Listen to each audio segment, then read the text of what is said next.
안녕하세요. 전라남도 기농산어촌 종합지원 서울센터에서 센터장을 맡고 있는 최민규라고 합니다. 반갑습니다. 오늘은 여러분에게 직접 만나서 얘기를 하면 참 좋겠는데 그 부분이 좀 아쉽지만 온라인을 통해서 전라남도와 기농산에 대해서 좀 말씀을 드리도록 하겠습니다. 먼저 기농을 준비하시는 분들을 보시면 기농과 기촌이라고 말씀을 드리다 보니까 많이 헷갈려 하시는 부분들이 계세요. 과연 기농은 뭐고 기촌은 뭘까 이렇게 궁금해 하시는데요. 기농은 도시에서 1년 이상 거주하던 분이 도시를 떠나 농촌에 가셔서 농업을 하시는 걸 저희가 기농이라고 말씀을 드립니다. 일정 수준의 농업을 경작하시고요. 그에 따른 농지연부와 경영체까지 등록을 마치신 분들을 기농이라고 말씀을 드리고, 또 하나 기농에는 종류가 3가지가 있습니다. 예를 들어서 내가 들에서 농사를 짓겠다, 농업을 하겠다는 분들은 기농으로 보고 있고, 저희 전라남도 같은 경우는 구례에 지리산이 있습니다. 지리산으로 가셔서 난 산에서 임업을 하시겠다는 분들이 계세요. 이런 분들 같은 경우는 기농이 아닌 기산으로 보고 있고요. 또 전라남도는 다른 지역보다 바다가 해안선이 길고요. 섬이 많습니다. 이런 분들이 바다에 가셔서 양식장을 하실 수도 있고 어선을 통해서 고기를 잡으실 수도 있고 낚시를 하실 수도 있는데, 이런 경우는 기어로 보고 있습니다. 그래서 도시에서 농업과 임업과 수산업을 목적으로 가시는 분들을 기농으로 보고 있고요. 또 기촌이라는 것은 도시에서 1년 이상 거주하던 분들이 전원 생활을 목적으로, 힐링을 목적으로, 아니면 일자리나 주거를 목적으로 농촌으로 가시는 것을 기촌으로 보고 있다, 이렇게 알고 계시면 좋을 것 같고요. 또 하나 기농과 기촌을 정의할 때 매우 중요한 게, 기농기촌 준비하시는 분들 국가에서나 지방정부에서 다양한 지원 정책들을 가져가고 있는데, 기농하신 분들은 도움을 받을 수가 있습니다. 그런데 기촌하신 분들은 비농업인이다 보니까 도움을 받기에 한계가 있더라는 겁니다. 그래서 저는 기농을 많이 권장을 하고 있는데, 많은 통계 자료나 이런 걸 봤을 때 기농하시는 분들보다 기촌하신 분들이 월등히 많더라고요. 한 96%가 기촌을 하시고 4% 정도가 기농, 기여를 하시는데, 가능하시면 기농을 하셔서 전원 생활을 하셔도 좋고요. 일자리를 병행하셔도 좋으니까 기농을 하시는 게 향후에 농촌에서 살아가실 때 도움을 받을 수 있는 건 아닐까 싶습니다. 예를 들어서 이런 경우가 있습니다. 전원 생활하면서 텃밭 농사 많이들 짓고 계시거든요. 텃밭 농사 짓더라도 농자재가 필요하고 종자가 필요하고 농기계가 필요합니다. 기농하신 분들은 이런 거 하나하나 도움을 받을 수 있는데, 기촌하신 분들은 좀 전에 말씀드린 것처럼 비농업인이다 보니까 일체의 도움을 받을 수가 없습니다. 그래서 기촌하신 분들이 좀 안정적으로 살아가기 위해서 기농의 자격을 갖추시는 거 매우 중요하다, 이렇게 기억해 주시면 좋을 것 같고요. 다시 하나만 강조드리면, 기농이라는 건 농업인이 되는 겁니다. 그럼 일정 수준이라는 건 보편적으로 1000제곱미터 300평 정도 영농을 하셔야 하고, 그에 따른 농지연부와 경영체를 갖추신 분까지를 저희가 농업인으로 보고 있다는 거, 이걸 꼭 기억해 주시면 좋을 것 같습니다. 또 하나 말씀드릴 게 지역입니다. 전국에 지자체가 288개가 있습니다. 이 중에 기농기촌 지역으로 분류가 되는 지역은 139개 지자체로 제한을 하고 있습니다. 이것은 기농이라는 것은 도시에서 농촌이라고 말씀드렸지만, 동단위에서 거주하던 분이 읍면 지역으로 가는 걸 기농으로 보고 있어서 전국의 모든 지자체가 기농기촌 지역으로 포함되는 건 아니고 139개 지자체만 기농기촌 지역으로 분류가 되고 있고, 저희 전라남도 같은 경우는 지자체가 22개가 있습니다. 22개 지자체 중에 기농기촌 지역으로 포함되는 지역은 21개 지역만 포함이 되고 있고, 빠지는 지역은 목포시는 기농기촌 지역으로 분류가 안 되고 있습니다. 말씀드린 것처럼 목포시는 동단위로만 구성이 되어 있기 때문에 목포로 이주를 하실 때는 기촌이 안 된다는 거, 이건 기억해 주시면 좋을 것 같습니다. 실질적인 거 하나 말씀을 드리도록 하겠습니다. 현재 기농을 준비하시는 분들, 기촌을 준비하시는 분들 보면 센터를 이용하기보다는 직접 혼자 발품을 파는 분들이 많이 계세요. 예를 들어서 혼자 지역을 탐방하시겠다고 마을에 가셔서 많은 분들을 만나시는데 통상 마을에 가서 만날 수 있는 분들은 제한적입니다. 여러분이 만약에 마을에 가셔서 누구를 만난다. 그게 누굴까요? 이장님입니다. 근데 이장님한테 물어보실 수 있는 게 아주 제한적이죠. 그러니까 이장님 붙들고 물어보는 게 딱 정해져 있습니다. 이장님, 저 기농하고 싶은데요. 우리 마을에 오면 뭐 도와주는 거 있나요? 이 정도 물어보는데 이장님은 정책을 모르시다 보니까 뭐라고 말씀을 못 하는 거예요. 그러면 물어볼 수 있는 건 이장님, 우리 동네 땅 가격 얼마나 되죠? 지분 있나요? 농지는 있나요? 이 정도입니다. 근데 많은 분들이 마을에 가셔서 이장님한테 이걸 계속 물어본다고 생각을 해보십시오. 수요가 있는 곳에 가격은 오를 수밖에 없습니다. 여러분이 기농을 준비하면서 마을을 찾는 거 매우 중요하지만 그건 제일 마지막에 아니면 나를 도와줄 수 있는 지원센터 직원들이나 지역에서 활동하는 멘토들이 있습니다. 이분들과 동행해서 알아본다고 하면 시행착오를 줄일 수 있고 마을을 탐방하실 때는 가능하시면 혼자가 아니라 도움을 받을 수 있는 기관을 통해서 마을을 방문하기를 좀 권장드리고요. 또 하나 기농하신 분들이 최대 관심사가 작물입니다. 그러니까 농촌에 가서 농사를 지을 땐 소득을 내야 하기 때문에 당연히 작물이 중요하죠. 근데 작물을 결정하시는 거 보면 이것 또한 센터나 전문가를 만나서 조언을 구하는 게 아니라 미디어, 방송의 영향을 받고 있고 또 하나는 포털의 영향을 많이 받더라는 겁니다. 미디어나 포털에서 여러분에게 제공하는 정보라는 것이 아주 제한적입니다. 그리고 지역 작물 중심보다는 유행 작물 중심으로 많이 소개하더라는 거죠.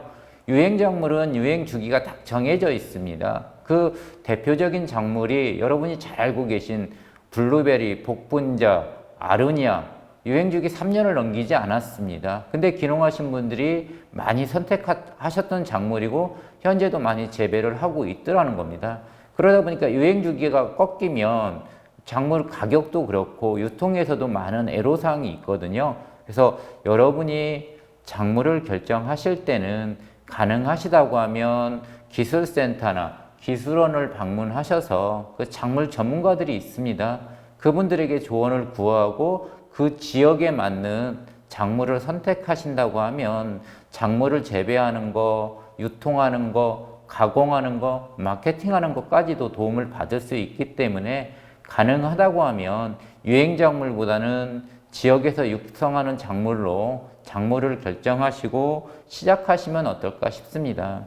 또 하나가 기농기촌을 도와드리기 위해서 많은 조직들이 있습니다. 농림부에 기농기촌 종합센터도 있고요. 해수부에 가면 기업기촌 종합센터도 있고 또 산림청에 가면 임업진흥원도 있습니다. 이런 조직에서 전국 단위 상담도 해드리고 저는 현재 전라남도 도에 속해서 일을 하고 있습니다. 여러분에게 전라남도 21개 지자체를 안내하고 있고요. 정책을 상담해드리고 있고 교육을 하고 있기 때문에 전라남도 쪽에 관심이 있다고 하면 저희 센터를 이용하시면 저희가 전라남도 21개 지자체를 비교해드리고 안내해드릴 수가 있습니다. 그래서 저희를 만나서 내가 원하는 작물, 내가 가고 싶은 지역을 상담하시고 저희한테 추천받아서 그 다음에 시군에 가셔서 구체적으로 상담받고 작물을 결정하는 게 가장 체계적으로 기농을 준비하는 방법은 아닐까 싶습니다.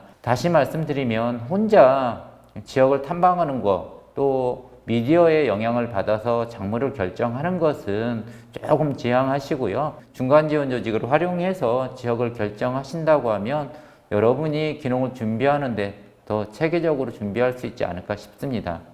자료에서 보시는 것처럼 많은 자료 찾다 보면 기농기촌 절차를 많이 얘기하고 있습니다. 기농을 결심해서 자금 고민, 또 교육 이런 단계가 있습니다. 그래서 최종 지역에 정착하는 것까지 한 8단계에서 10단계까지 단계를 제시하고 있는데 저는 여러분 스스로가 나는 기농을 해야겠다, 기촌을 해야겠다, 나는 고추 농사를 져야겠다, 나는 토마토 농사를 져야겠다 마음을 먹고 계시다고 하면 그거에 따른 단계별 절차를 여러분만의 절차를 만드시면 어떨까 싶습니다. 개인의 여건이나 환경에 따라서 또 선택하신 작물에 따라서 지역에 따라서 절차는 달라질 수밖에 없습니다. 그걸 여러분이 나에게 필요한 절차를 만들어서 하나하나 체크하면서 기농을 준비하신다고 하면 더 체계적으로 준비할 수 있고 향후에 지역에 안착하는 데도 큰 도움이 되지 않을까 싶습니다. 실제로 농림부에서 다양한 조사를 할 때 기농의 준비 기간을 얼마 정도 잡고 있는지 보니까 기존에 기농하신 분들이 한 25개월 정도 기농을 준비하신 걸로 조사가 되고 있습니다. 저는 여러분이 조금 더디더라도 조금 시간이 걸리더라도 안정적으로 좀 체계적으로 여러분만의 기농기촌 절차를 가지고 준비하신다고 하면 지역에서 살아가시는데 큰 도움이 되지 않을까 싶습니다. 또 기농하고 싶은데 도와줄 수 있나요? 예, 저희가 도와드린다고 말씀드리면 물어오는 질문은 딱 두 가지입니다. 자금 지원은 어떻게 되죠? 창업자금을 받고 싶은데 그거 어떻게 준비해야죠? 저희가 창업자금, 기농을 준비하는 분들에게 한 3억 정도 지원을 해드리고 있습니다. 이거에만 관심을 많이 갖고 계십니다. 또 하나 창업자금을 받으려면 교육을 이수하셔야 합니다. 그러니까 교육에 관련돼서 많이 물어오십니다. 제가 상담을 가장 길게 했던 게 한 3시간 정도 상담도 해본 것 같습니다. 3시간 동안 딱 두 가지 물어오는 겁니다. 창업자금하고 교육. 그 이외에는 궁금한 게 없어요. 근데 실질적으로 저희는 농촌으로 가는 거거든요. 농촌의 문화라는 건 도시와 다릅니다. 살아가는 방식도 도시와 농촌은 다를 수밖에 없습니다. 그러면 내가 이사를 하겠다는 지역에 대해서 궁금해 하셔야 하는데 안 물어옵니다. 또 농사를 짓겠다고 하면 영농 기술이 필요하죠. 영농 기술을 어디서 교육하는지 관심 없습니다. 다 될 거라 생각하더라고요. 농사를 지으려면 농기계 다룰 줄 알아야죠. 농기계 교육도 해드리고 있는데 안 물어옵니다. 또 잠시 살아볼 수 있는 거주 공간도 있습니다. 여러분이 바로 이사하셔서 집을 짓는 것보다는 한 1년 정도 살아볼 수 있는 공간이 있다고 하면 거기 살아보고 결정하셔도 좋거든요. 근데 이런 거에 대해서 안 물어오시고요. 또 하나는 농업을 하시는 분들이, 특히 기농하시는 분들이 경작 규모가 적습니다. 그러다 보니까 농업과 일자리를 병행해서 겸업을 하는 분들이 적잖게 많더라는 겁니다. 그러면 여러분도 농사를 지으시면서 일정 기간 일을 하시게 될 거라는 거죠. 그러면 일자리에 대해서도 물어보시는 게 맞다고 생각하고요. 가장 중요한 것도 말씀드리면 자녀가 있는 분들은 아이들의 교육 문제 고민하셔야죠. 근데 많은 분들이 농촌에 가면 초등학교도 있고 중학교도 있고 고등학교도 있고 유치원도 있을 거라 생각하는데 현실은 그렇게 넉넉하지 않습니다. 지역의 인구가 많이 감소하다 보니까 가장 먼저 사라지고 있는 것들이 교육시설입니다. 그래서 자녀가 있는 분들은 교육에 대해서도 저희하고 한번 상담을 해보실 필요가 있죠. 또 하나 나이가 있으신 분들, 60대 70대 어르신들 기농하시겠다는 분들 많이 계세요. 그럼 이런 분들은 병원이 좀 가까이 있어야겠죠. 병원에 대해서 고민하셔야 하는 겁니다. 또 물어봐야겠죠. 또 하나가 혼자 기농하시겠다는 분들이 많이 계세요. 혼자 기농하시겠다는 분들이 또 특이한 게 마을이 아닌 마을 밖에서 조용히 혼자 살겠다고 하시는 분들이 생각보다 많습니다. 근데 혼자 살 때 위급한 상황이 발생했습니다. 그럴 때 119가 가까이 있어야겠죠. 이런 부분까지도 기농을 준비하는 과정에서 저희 같은 사람들을 만났을 때 꼭 상담으로 풀어가시면 좋겠다. 중간지원 조직 하나만 더 말씀드리겠습니다. 기농을 준비하는 과정에서 도와드리는 기관들 많죠. 제가 초반에 말씀드렸습니다. 기농과 귀어, 귀산으로 나눠지고 있다고. 구례는 지리산을 끼고 있습니다. 구례로 기농을 하십니다. 근데 구례군의 특징은 지리산을 끼고 있기 때문에 임야 지역이 많겠죠. 농사 짓겠다고 갔는데 주변이 다 임야 지역입니다. 농사는 짓지만 농업만 하는 게 아니라 임업을 같이 하더라는 겁니다. 근데 현재까지 기농에 대해서만 준비했지 귀산에 대해서 공부한 적이 없고 상담을 받은 적이 없습니다. 구례로 귀농을 하시겠다는 분들은요, 임업진흥원에 가셔서 귀산 상담도 같이 받으셔야겠죠. 또 정책도 이해하실 필요가 있겠죠. 그래서 경우에 농업과 임업을 하실 때 나에게 필요한 우위에 있는 정책을 찾아가는 것도 필요하겠죠. 또 하나, 완도로 귀농하신 분들이 계십니다. 근데 완도는 잘 아시는 것처럼 주변이 바다입니다. 완도에서는 농업보다는 수산업이 많이 활성화되어 있습니다. 완도로 귀농하신 분들을 보면 농업과 수산업을 병행하시는 분들이 많이 계십니다. 근데 지금까지 나는 귀농교육만 받은 거예요. 귀산교육을 안 받았기 때문에 어떤 것들을 도와드리는지 모르는 경우가 많더라는 겁니다. 그래서 완도나 이 바닷가 쪽으로 가시는 분들은 귀농 준비하시면서 당연히 귀어에 대한 상담이나 교육도 필요합니다. 그걸 도와드리기 위해서 귀어귀촌 동합센터가 운영이 되고 있기 때문에 여러분이 귀농을 준비하더라도 귀농과 귀어, 귀산을 같이 준비하시면 좋겠고, 농업을 하시겠다고 하면 농진청에서 운영하는 농사로가 있습니다. 여기에 농사로에서는 작물의 재배, 종자, 유통, 미래 농업까지 농업에 관련된 모든 정보를 제공하고 있기 때문에 들어가셔서 많은 정보를 거기 안에서 수집하시면 귀농을 준비하는 데 더 수월하고요.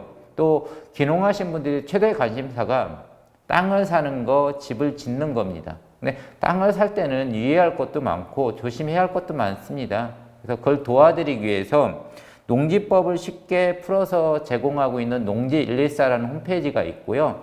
또 토양의 성분이나 내가 소유하고 있는 땅에 어떤 작물이 적합한지를 확인할 수 있는 흑토람이라는 사이트가 있습니다. 또 하나는 모든 땅을 사시면 되게 측량을 많이 하시거든요. 근데 땅을 사기 전에 측량을 할 수가 없잖아요.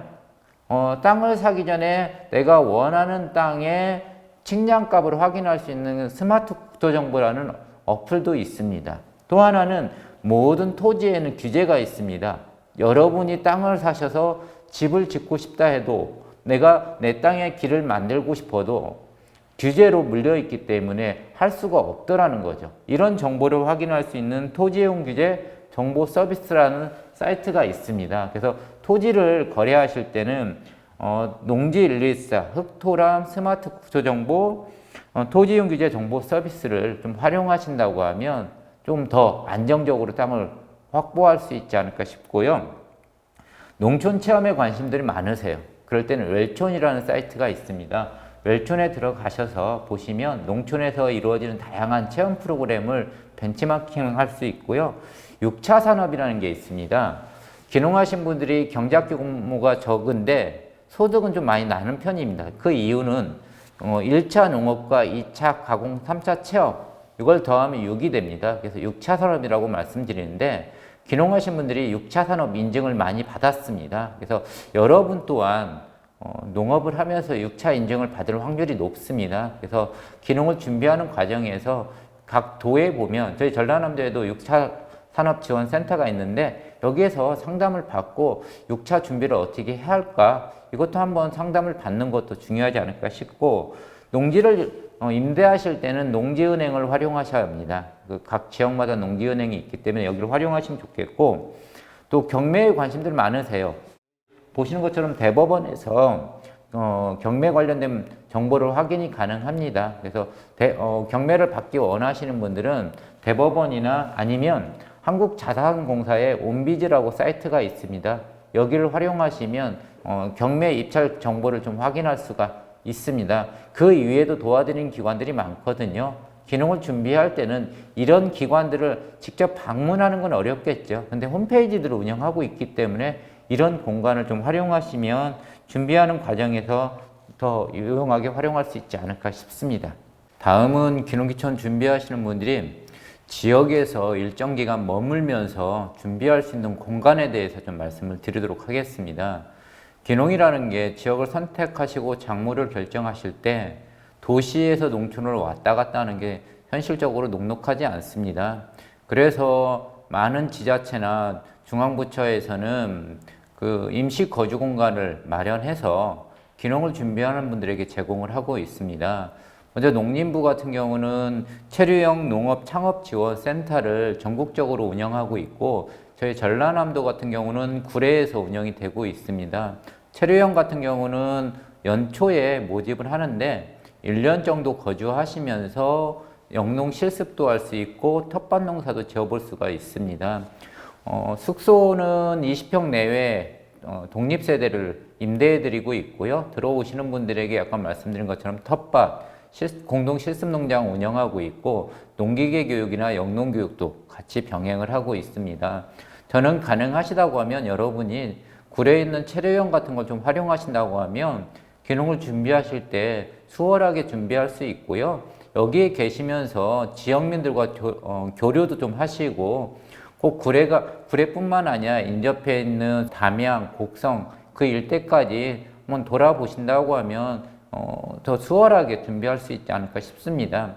저희 전라남도는 현재 구례뿐만 아니라 한평군하고 해남군의 체류형을 전라남도형으로 또 만들고 있고, 지속적으로 확대해 갈 계획입니다.